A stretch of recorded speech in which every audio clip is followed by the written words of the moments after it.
Wer sagt, ich habe keine Angst gehabt, das kann nicht sein. Hat jeder Angst gehabt. Solche Sachen, die kann man in der Schule halt nicht lernen. Und ich war noch nie in meinem Leben in irgendeiner Form von Hungersnot. Also klar hat man mal ein bisschen Appetit. Ilse, wir haben jetzt Krieg. Und da habe ich gesagt, was ist das denn? Ich denke, Krieg ist sowas, wenn man halt Angst um sein Leben haben muss. Grausamkeit, furchtbares Leben, Verachtung der Menschlichkeit.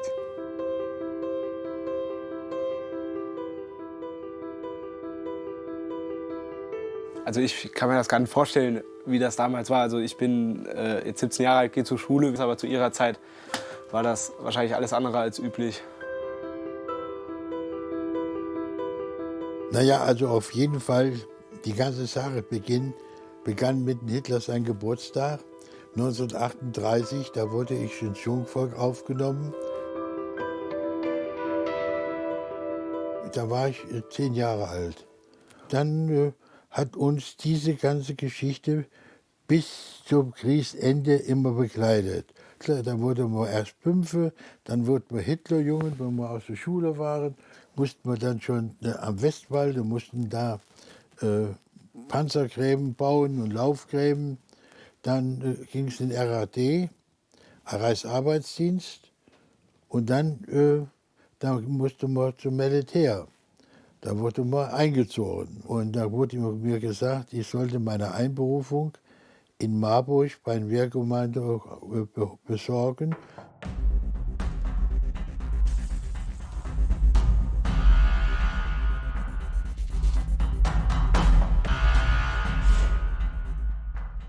Und dann wurden wir da ausgebildet.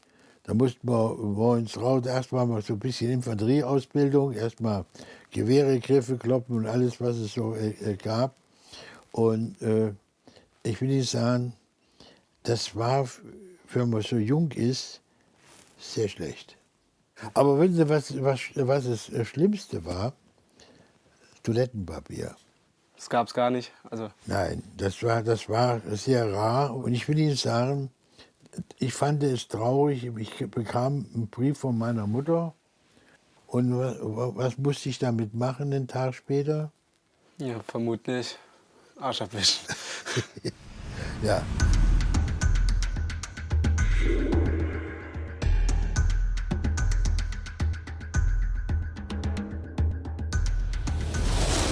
Ich habe schon als junges Mädchen ein Tagebuch geführt. Und zwar in 1945, Beginn am 1.3.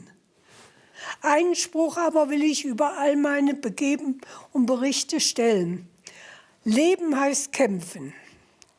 Zu der Zeit war ich halt noch sehr infiltriert in diese nationalsozialistische Ära. Dieser Angriff hat viele Menschenopfer gekostet. Etwa 50 Menschen kamen hierbei um ihr Leben. Haben Sie davon auch selbst irgendwas mitbekommen? Ja, ich habe im Keller gesessen. Und ich habe einen Kopf in den Schoß von meiner Mutter gelegt, das weiß ich noch. Und die hat sogar mal laut geschrien, wie dann der furchtbare Knall kam. Aber es ging ja dann alles doch besser aus, als man vermuten konnte. Denn die Glasscherben von den Schaufenstern, die klirrten ja. Da war schon mal der Gedanke, oh je, jetzt wird's Haus getroffen oder sowas. Kannst du dir das heute noch vorstellen, wie das war? Nee, absolut nicht. Also Das glaube ich auch nicht. Das wäre schon, kann man nur, wenn man es erlebt hat, so empfinden.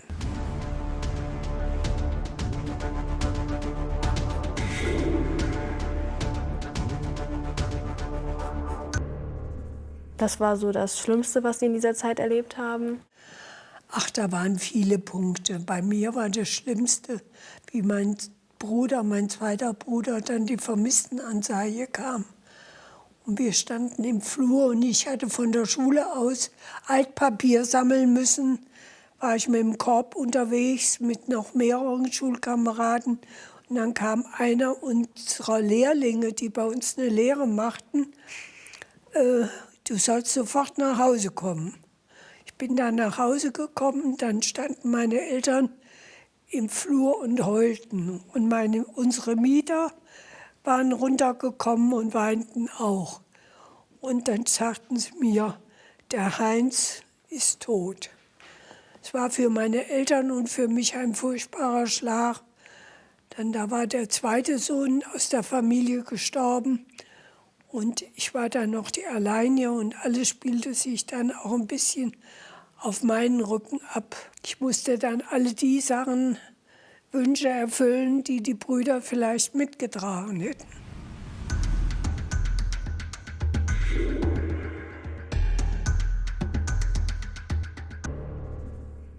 Und im Februar 1941 kam ich dann nahtlos zur Wehrmacht nach Sondershausen und wurde als Funker ausgebildet. Da waren wir dann an der Front, ist mit den Leuten dann marschiert.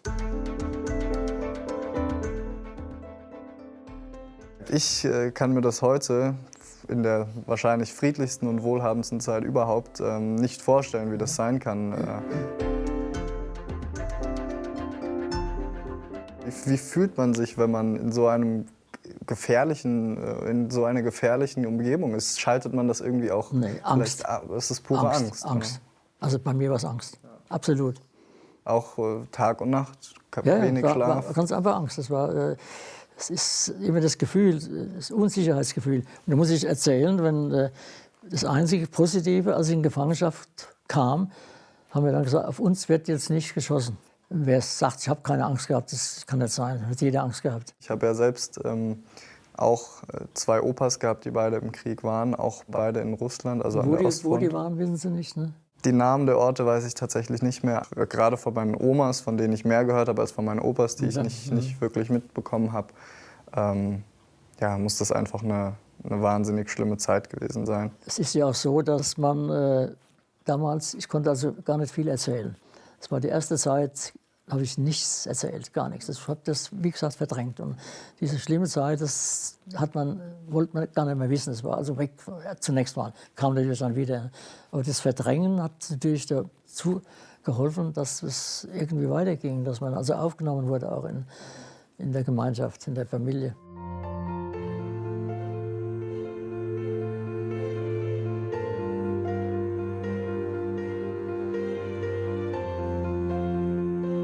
Es gibt ja viele Beispiele, wo Leute nach dem Krieg überhaupt nicht mehr lebensfähig waren, weil einfach die Sachen, die passiert sind, so schlimm waren und so hängen geblieben sind, dass da überhaupt nichts mehr möglich war. Traumatisiert, genau.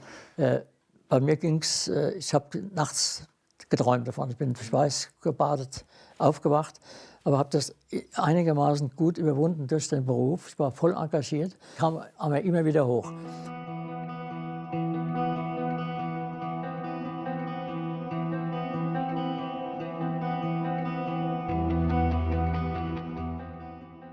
Und kurz vor Marburg in Niederweimar wollten wir uns ausruhen. Eine Scheune, sind wir rein und so. Ein bisschen bequem gemacht. Mein Kollege, der Otto Hesse, der hatte sich schon die Schuhe ausgezogen und massiert und so weiter. Und da hieß es, die Amis kommen von Marburg, die Amis kommen. Da sind die alle raus und sind in Richtung Marburg marschiert. Und mein Kollege, der Otto Hesse, der hatte seine Schuhe ausgezogen und hingelegt und in den Trubel. Hat er sie dann nicht mehr gefunden? Haben wir sie nicht mehr gefunden. Da stand er alles vor mir. Fritz, bleib doch bei mir. Fritz, bleib doch bei mir. Und da haben wir dann die Schuhe gesucht.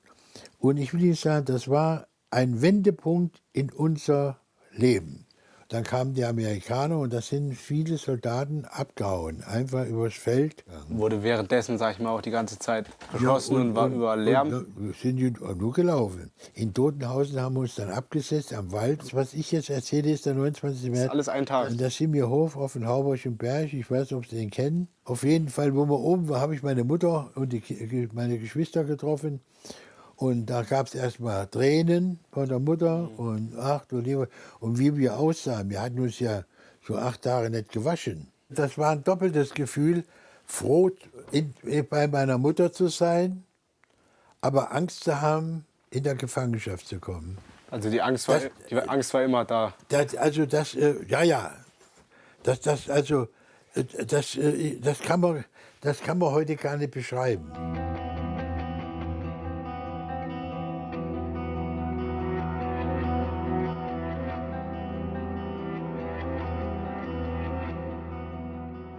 Dann sind mein Kollege und ich, wir sind dann runter in die Stadt und wollten uns mal in der Stadt erkundigen. Und da war unten eine Litfaßsäule und da hatten die Amerikaner ein großes Plakat draufgeklebt: Soldaten, die sich nicht binnen 24 Stunden melden, die werden erschossen. Und jetzt müssen Sie sich mal vorstellen, welche seelische Belastung das ist. Wenn du weißt, du bist Soldat, wenn sie dich jetzt nicht melden tust, stellen sie dich an die Wand. Das musst du mal mit 17 Jahren musst du das mal verkraften. Weiß man auch selber nicht, was man tun soll in dem Moment. Naja, und dann sind wir dann Hause und dann haben wir uns dann nicht mehr auf der Straße sehen lassen.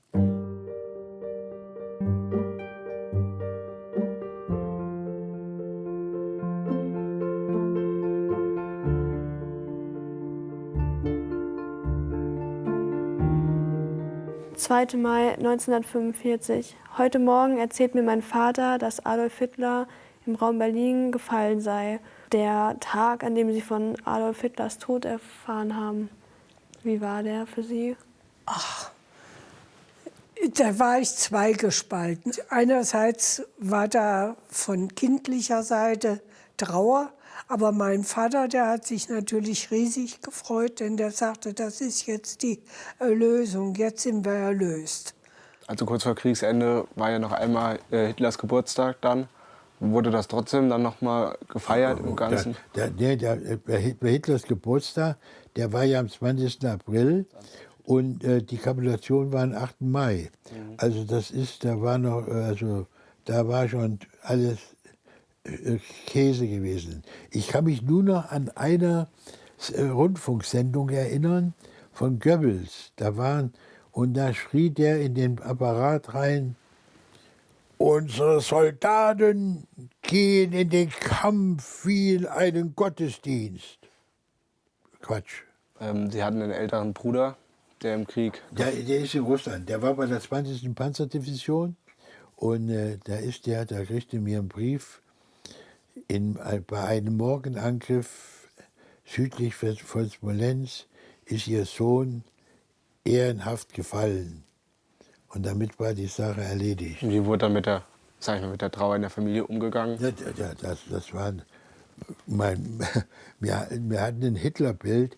Da ist mein Bruder hingegangen und hat den Hitler die Augen ausgestochen. Dann wurde immer nur gesagt, er ist gefallen für Führer, Volk und Vaterland. Da wurden müssen Sie mal alte Annoncen durchgucken, was da für ein Quatsch da drin stand. Hat es auch nicht besser gemacht. Nee. Und wie war das dann, als dann die Amerikaner kamen und das alles hier besetzt haben? Ja, das war auch so. Ich hatte so eine Feindeinstellung den Amerikanern gegenüber.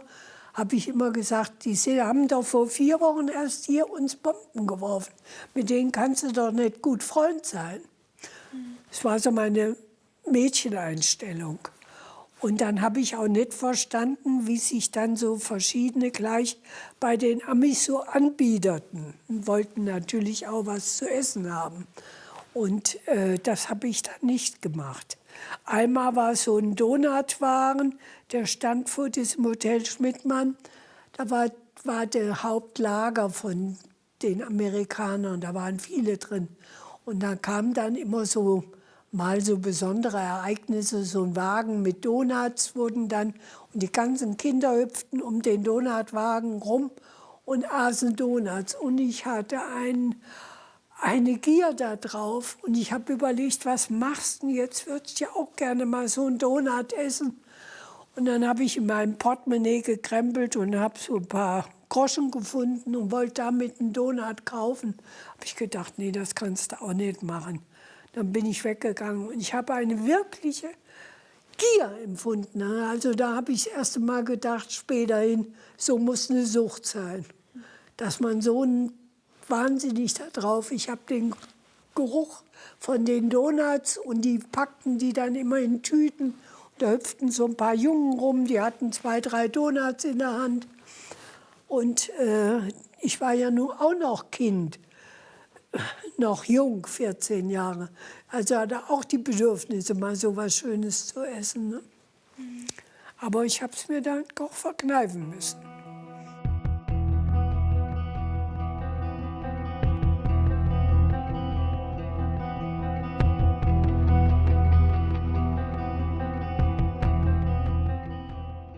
Essen ist für mich natürlich, weil ich schon immer das Glück hatte, genug Essen auf dem Tisch zu haben und mir auch aussuchen zu dürfen, was möchte ich essen, was möchte ich vielleicht nicht essen. Das Essen, wenn ich die Frage ehrlich beantworte, erstmal ein Genuss ist. Ich sehe das manchmal, wie Leute, da kann ich manchmal nicht begreifen, wie das Essen so behandelt wird, als weggeworfen und ich gebe es zurück. Und da sage ich immer, ihr müsst mal 4 Wochen in russischer Kriegsgefangenschaft sein. Auch zu meinen älteren Kameraden, die da sind. Auch schmeckt mir heute nicht und dies und jenes, furchtbar verwöhnt. Ich esse alles, wie gesagt, außer Handkäse mit Musik. Das esse ich heute noch nicht. Aber was ein Stück Brot wert ist, erlebt man erst dann, wenn man so lange gehungert hat. Ein normales Stück Brot, russisches Brot, das konnte man nehmen und konnte an die Wand klatschen, da blieb es hängen, so nass war das. Ne? Aber das war das A und O, ein Stück Brot. Und das kann niemand was erzählen, das glaubt ja keiner. Das ist so, das muss man erleben. Ich suche mir halt aus, auf was habe ich jetzt am meisten Lust und das esse ich. Also für mich ist Essen kaum ein Luxus. Es ist einfach etwas, was da ist, was schon immer da war, wo ich schon immer große Freiheiten hatte, mir auszuwählen, was ich möchte. Und ich war noch nie in meinem Leben in irgendeiner Form von Hungersnot. Also klar hat man mal ein bisschen Appetit, wenn man länger nichts gegessen hat, aber das ist ja absolut nicht zu vergleichen. Was es eben sehr wenig gab, Fleisch. Ne? Das ist ganz, ganz wenig auf den Marken gewesen. Meine Mutter kochte immer Speckschwarten in einer Linsensuppe.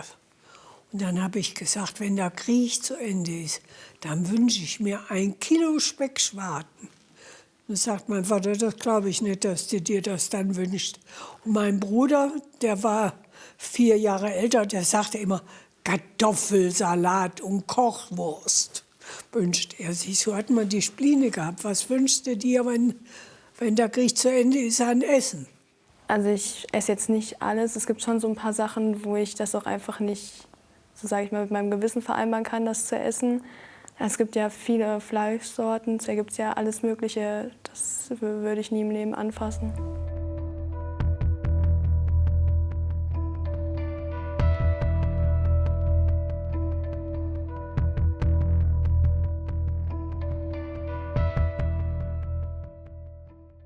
Da gab es immer so 2 Kartoffeln und ein bisschen Soße. Und das war alles. Also da würdet ihr heute gerne mit zurechtkommen. Wir waren 16 Jahre alt, was wisst ihr mit 16 Jahren hast du noch Hunger. Ne? Da ist man noch voll auf Essen trainiert. Es gab ja in der Gefangenschaft wirklich nur Hunger am Anfang. 3-mal am Tag eine Wassersuppe, einmal so ein bisschen Kascha hieß das ist Brei auf Deutsch. Und da musste ich schwer arbeiten, musste furchtbar schwer arbeiten. Und dann sind halt die Leute, die Kameraden gestorben. Ne? Wir mussten sie beerdigen. Mein Vater sagte immer, was auf dem Teller ist, wird gegessen. Ob dann der Magen voll war oder nicht, ob es schmeckte oder nicht, was auf dem Teller ist, wird gegessen. Also hier im Frankenberg musste keiner hungern. Wir hatten alle Kartoffeln, die Bauern ernteten ja auf ihren Feldern. Kartoffel hatte jeder. Und Brot hatten wir auch sehr groß, wir. Und ich denke auch viele andere. Es gab ja jeden Monat Lebensmittelkarten für jeden. Jeder kriegte eine. Und da war dann Brot drauf, Nudeln drauf, Fett drauf, Fleisch drauf. Also alles kontingentiert, kleinere Mengen. Aber es war was da. Ne? Und dann versuchte jeder, das Beste zu machen. Für sich selber. Aber was ich jetzt etabliert hatte in Frankenberg, das war der schwarze Markt, Black Market. Da wurden die Ami-Zigaretten, das war die Währung. Wenn du eine Ami-Zigarette hattest, da konntest du alles für kriegen. Und die Amerikaner, das war auch immer die Sache, wenn die Amerikaner so über die Straße gingen, haben sie die Zigarette angesteckt, haben sie da angesteckt und dann haben sie so 3, 4 Züge gemacht, haben sie weggeschmissen. Und da sind dann die Leute drauf gestürzt. Haben die noch eingesammelt? Haben die Zigarette genommen.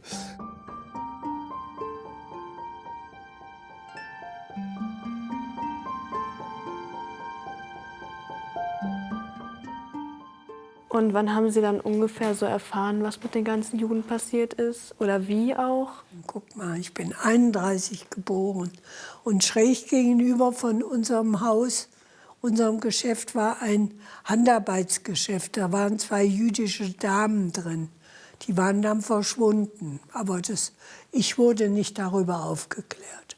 Mein Bruder muss das gewusst haben. Mein Bruder, der Heinz, der ja dann so jämmerlich umgekommen ist, der hat eine Lehre in Weimar gemacht und der wurde als 16-Jähriger nach Buchenwald geschickt und sollte da Vorhänge ausmessen in den Büros. Und der muss meinen Eltern wohl ganz grausige Sachen erzählt haben. Die tuschelten dann nur, aber mir haben sie davon nichts erzählt. Erst späterhin haben sie dann wieder, Krieg zu Ende war, gesagt, der Heinz hat das schon einen Schrecken gekriegt, wie es den armen Menschen da ging. Gab es da eine Art inneren Konflikt zwischen dem, was Sie, also offensichtlich, was Sie machen mussten, das waren ja nicht Dinge, die Sie machen wollten, aber wie stark war da der Konflikt und wie sehr hat man da auch seinen eigenen Überzeugungen vielleicht widersprochen und entgegengearbeitet? Das war auch ein Selbsterhaltungstrieb. Ein großer Selbsterhaltungstrieb, wenn ich nicht, dann du oder Inge, musste ich wehren. Ja. Haben sie, ich habe ja Gott sei Dank, ich musste nicht schießen, ich war Funke. Ich habe einen Funktrupp gehabt, war dann Funktruppführer in einem Schützenpanzer waren, aber ich musste nicht schießen, ich musste nicht auf Russen schießen, auf Menschen schießen. Aber ich hätte es natürlich getan. Wenn ich, klar, sonst wird man wahrscheinlich selbst... Das Selbsterhaltungstrieb. Ja. Wenn ich es nicht getan hätte, hätte andere mich erschossen. Das war also eine Sache, die... Zum Glück musste ich es nicht, ich muss noch mal sagen. Vorher wurdest du halt getrimmt, du gingst in den Metzgerladen, Heil Hitler mit erhobener Hand, was ja heute unvorstellbar ist. Ne? Ich ging mal zur Bauersfrau, zur Frau Winter rein, die wohnte gegenüber und kam nun ganz eingenommen von diesem Jungmädeldienst, kam da rein und hab Heil Hitler mit dem Arm hochgemacht. Die hat einen Lachanfall gekriegt. Und das Einzige, was dann nachher noch war, das musste man den Judenfriedhof sauber machen. Diejenigen, die noch in Frankenberg waren, die HJ-Leute und die Parteigenossen mussten den Judenfriedhof sauber machen. Da war natürlich so hoch das Gras gewachsen, der war ja ungepflegt. Ne? Da musste man Gras ruppen und viele Steine waren hier nicht umgeschmissen, die haben wir wieder aufgebaut und dann sind wir Demokraten geworden. Wenn heute einer Nationalsozialist ist, der hat sie nicht alle am Christbaum, der müsste mal eine psychiatrische Behandlung machen.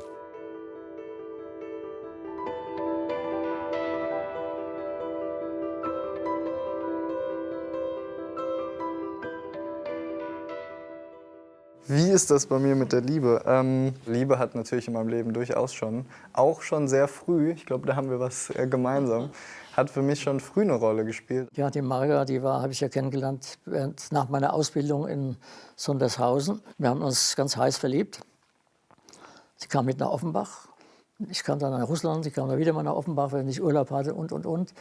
Und das war so, dass wir geglaubt haben, beide, dass wir später mal, wenn der Krieg zu Ende ist, heiraten. Ich war an der Front, ich war in Russland und die Marga war 15 und dann damals war es 16, glaube ich, oder 17. Ich habe immer Grüße geschickt, meine Karte, die ich monatlich einmal schreiben durfte. Anfang waren es nur 25 Worte. Und das war eigentlich die Beziehung. Aber die Marga konnte mir schreiben. Die konnte also schreiben, so viel sie wollte. Ja. Und dann kam kein Brief mehr. Ich denke, da sind wir schon in ganz, ganz unterschiedlichen Zeiten aufgewachsen. Aber am Ende ist, glaube ich, im Kern das Verliebtsein und jemanden zu haben, von dem man schwärmt. Ich kann mir nicht vorstellen, dass das so ein Riesenunterschied ist, die Sache selbst. Ne? Wie damit umgegangen wird, bestimmt. Heute ist die Welt ja ein Stückchen weniger konservativ als früher, auch was gerade das anging. Ja. Wir haben alle Angst gehabt. Wir hatten irgendwie Angst, dass die Kinder auf die Welt kommt oder was weiß ich. Ne? Ja. Diese Art und Weise von Verhütung, wie das heute nun, ja, gang und gäbe ist, gab es ja damals gar nicht. Heute küsst man sich, das ist überhaupt nichts, das ist normal. Ja. Gott sei Dank. Und damals, um Himmels Willen, hat ein Mädchen geküsst auf der Straße, in der Öffentlichkeit. Das darf doch nicht wahr sein. Ja. Mit Ach und Krach im Kino die Hand gehalten, das war toll. Das war schon das war Höchste toll. der Gefühle. Ja. Eine Freundin hatte ich zu der Zeit nicht. Wir hatten da gar keine Zeit zu. Die Mädchen, die waren ja auch alle angespannt.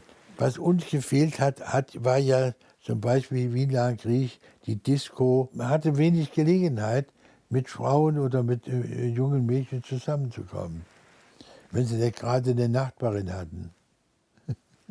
Wie ich dann 16 wurde, da meine Mitbewohner, die hatten eine Tochter, die war frühreif, die Inge. Und die hat dann schon Amerikaner gehabt. Und einmal kam der auch mit noch einem Amerikaner. Und ich hatte Geburtstag und wurde 16.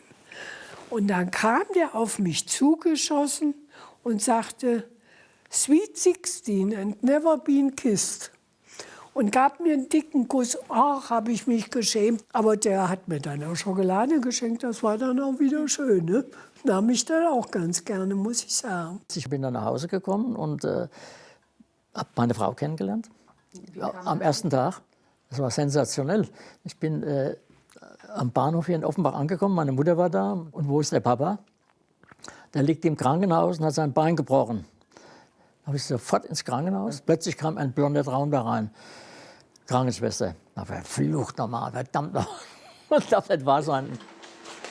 Und ich wollte ja leben. Ich wollte also von Hochzeit keine Rede mehr. Ich wollte leben und wollte tanzen gehen und wollte die 10 Jahre Soldat und Gefangenschaft irgendwie übernuppen mit einer Fröhlichkeit und dachte, wenn du nur noch 5 Jahre in Deutschland verbringen kannst und lebst so, wie du das früher mal gewöhnt warst, guten Leben, genießt, was geht, Sport und, dann hast du es geschafft. Aber was ist aus den 5 Jahren geworden? Das sind jetzt 75 muss fast. man überlegen, ne?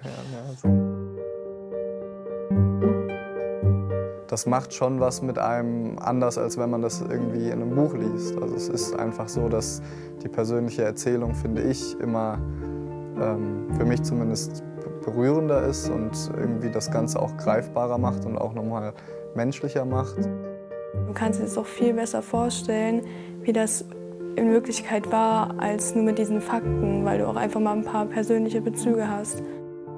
Die Geschichten, die Einzelpersonen dann erlebt haben, die kann man nirgendwo so finden. Und deswegen sage ich mal, ist das so schon noch was Einzigartiges, was man so miterleben kann jetzt. Schlimmeres gibt es nicht als Krieg. Das ist ein Wahnsinn. Um Himmels Willen Frieden halten. Es gibt nichts, wo man nicht drüber reden könnte und sich nicht verständigen könnte. Die Jugend, die muss sich ja mal mit der Vergangenheit auseinandersetzen und versuchen, dass solche Sachen nie mehr passieren. Es sind viele Sachen, die man in unserer Generation, und da kann ich auch kritisch von mir selbst sprechen, als einfach gegeben sehen und als selbstverständlich. Und irgendwie ist es so, wenn Dinge selbstverständlich werden, dass man sie weniger wertschätzt und dass man auch vielleicht weniger versucht, um diese Dinge so zu bewahren.